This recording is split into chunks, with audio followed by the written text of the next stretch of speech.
ouvindo um Guns e começando o preparativo para a construção da minha cerca de eucalipto. O cercadinho do meu jardim de eucalipto. Vou fazer meu cercadinho aqui, né? Proteger minhas plantinhas aqui rente ao muro.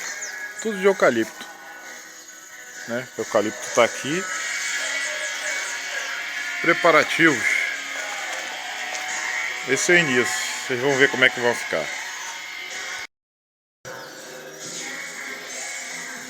Primeiramente, cortei os toquinhos de eucalipto, né?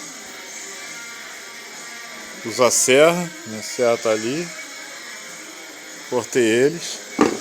Aí, fiz um talho com a serra neles aqui. Fiz um talho neles.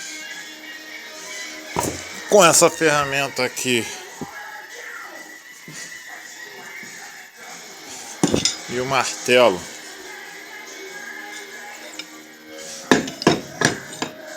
peguei e abri eles, né? Eles são assim. Bati, abri eles. Vou passar um produto para proteger essa madeira e vou colocar ele no chão. Vou colocar por ali, até lá na frente. Trabalho terminado. Junto com a ajuda da minha mulher, Pamela. Olha como é que ficou os toquinhos.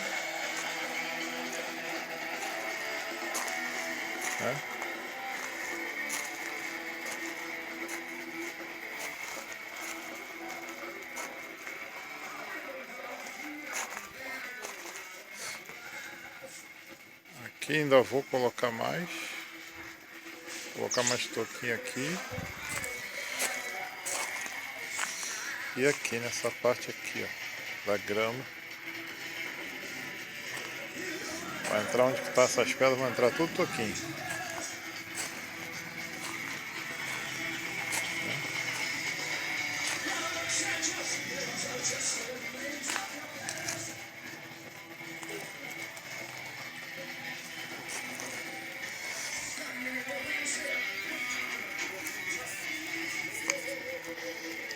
Vamos lá, aproveitou, pintou tudo que tinha direito.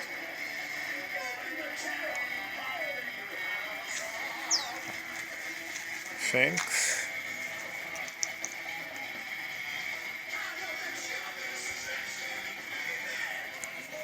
É isso aí, valeu. Reforma da Casa dos Arruda. O jardim está quase pronto. Falta só o carramanchão e o resto do toquinho ali.